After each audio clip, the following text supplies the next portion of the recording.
Strait of Hormuz, a commercial ship changes course. Radar screens light up. Drones rise from the Iranian coast. American aircraft move into position.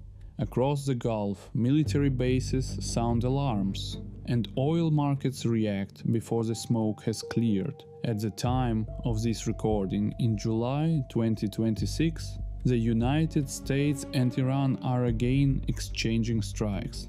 A ceasefire has collapsed. Commercial shipping is under threat, and the same governments that were discussing peace only days earlier are now arguing over who controls one of the world's most important waterways. This is no longer a story about the risk of war. The war has already arrived, but the first bombs did not create this conflict. They exposed a system built over decades. Through nuclear negotiations, sanctions, regional armed groups, Israeli security fears, and two governments convinced that the other cannot be trusted.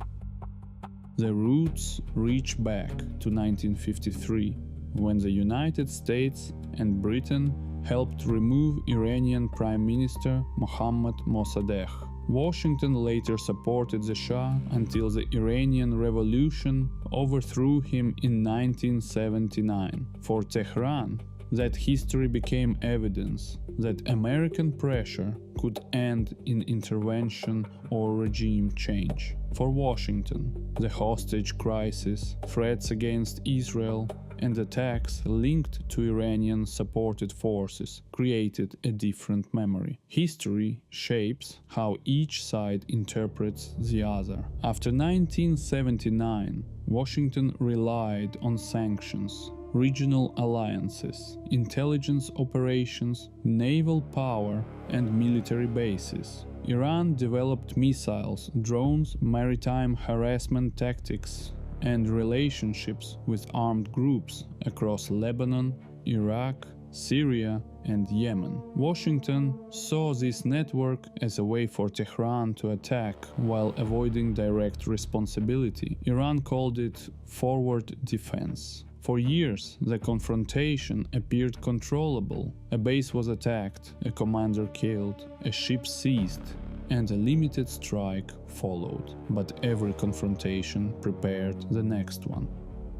At the center of the conflict was Iran's nuclear program. Iran says the program is peaceful. The United States and Israel focus on how quickly Iran could move toward a weapon if its leaders made that decision. Iran enriched uranium to 60%. That is not a bomb, but it is far beyond ordinary civilian fuel and sharply shortens the technical distance to weapons-grade material. Before the attacks of 2025, the International Atomic Energy Agency estimated that Iran possessed more than 400 kilograms, enriched up to 60%.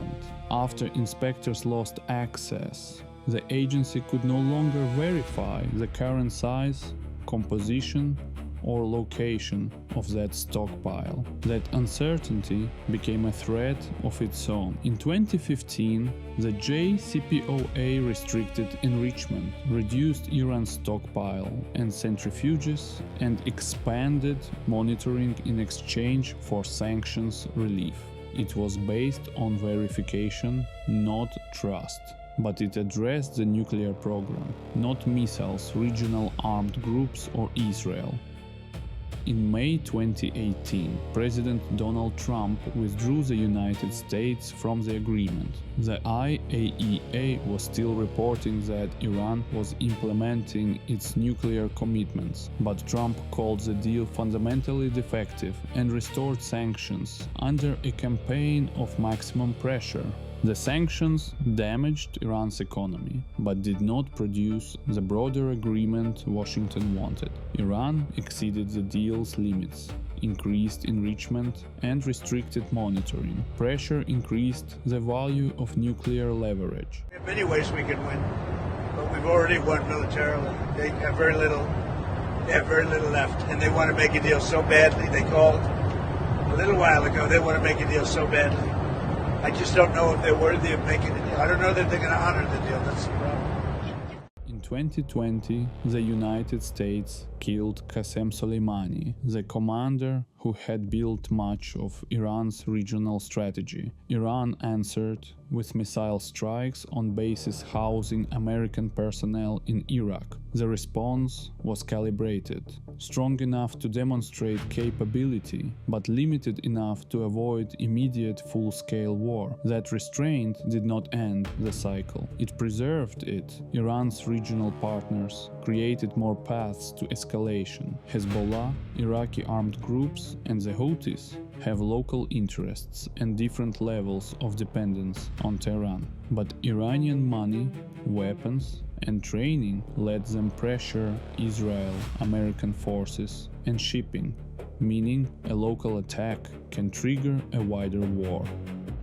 Israel judges the nuclear timeline differently from Washington. Washington may believe inspections and negotiations can manage the danger. Israel may believe waiting allows Iran to harden its facilities until military action becomes impossible. In 2024, Iran and Israel exchanged direct missile and drone attacks. In June 2025, Israel struck Iranian nuclear and military targets, and Iran retaliated. Then the United States entered directly. Operation Midnight Hammer struck Fordo, Natanz, and Esfahan. Bombs can destroy centrifuges and tunnels, but not scientific knowledge. If Tehran sees nuclear capability as protection, an attack can delay the program while strengthening the motivation to rebuild it.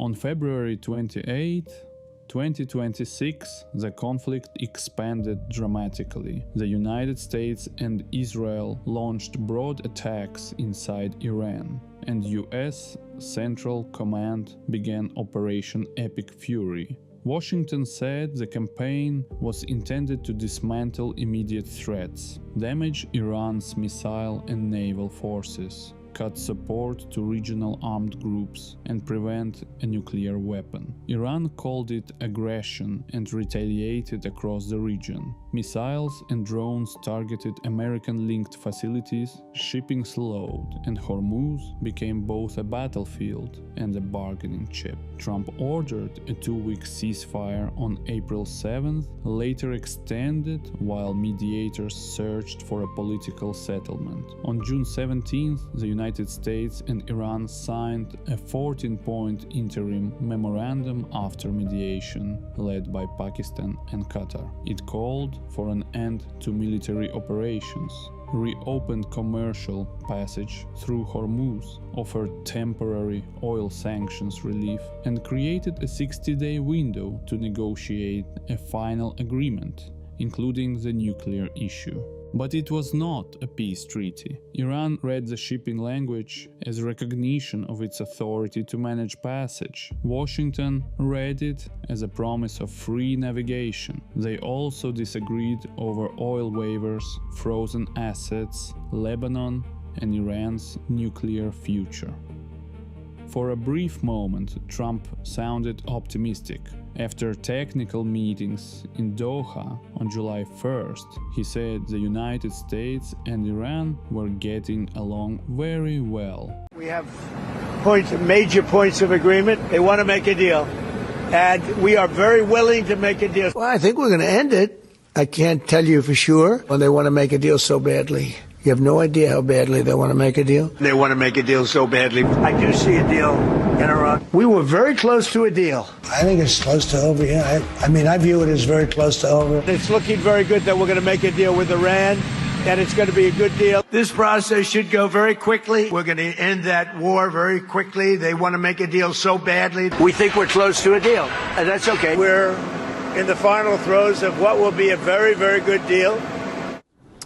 Today makes 39 times that he has said something like that. And that denuclearization was moving in the right direction. 5 days later, after indirect talks, produced no visible breakthrough, his message changed. "We're either going to make a deal or we're going to finish the job," Trump said while threatening Iran's bridges and energy infrastructure. Then, commercial tankers were attacked, the United States revoked an oil sales waiver, and strikes resumed. On July 8th, Trump said the interim accord was over and called further dealings with Tehran a waste of time. 2 days later, he shifted again. He said Iran had asked to continue negotiations and Washington had agreed, but added that the ceasefire itself was over. Qatar, Pakistan, and Egypt continued back-channel efforts. Vice President J.D. Vance said military force was only one tool and diplomacy remained necessary. But by mid-July,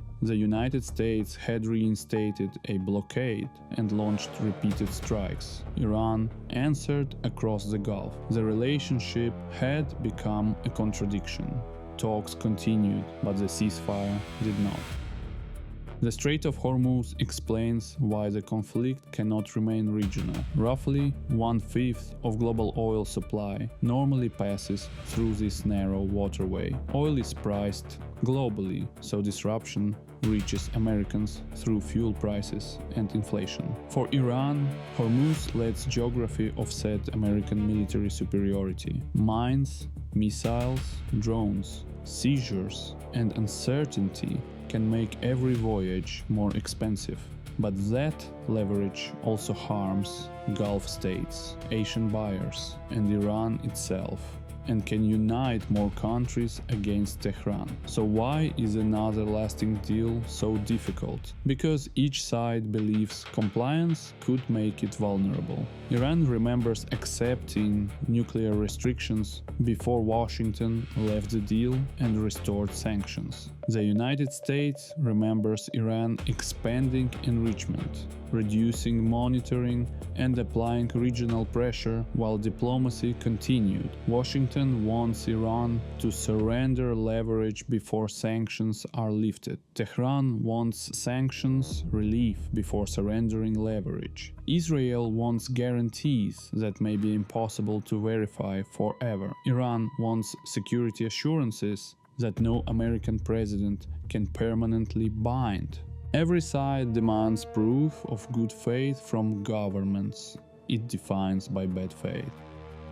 The United States can destroy facilities. Iran can rebuild them. Sanctions can weaken Iran's economy. They cannot erase its geography, nuclear knowledge, or fear of regime change.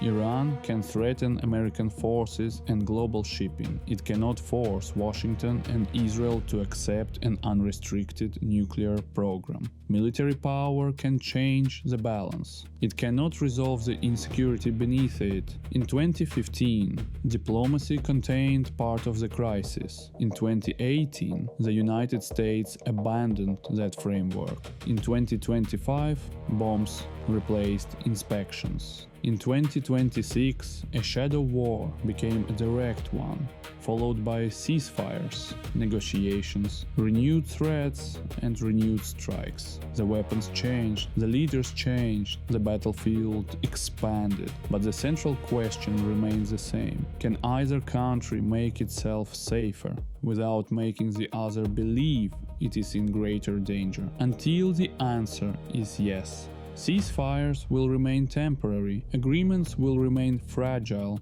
and the conflict between the United States and Iran will survive almost everything built to contain it.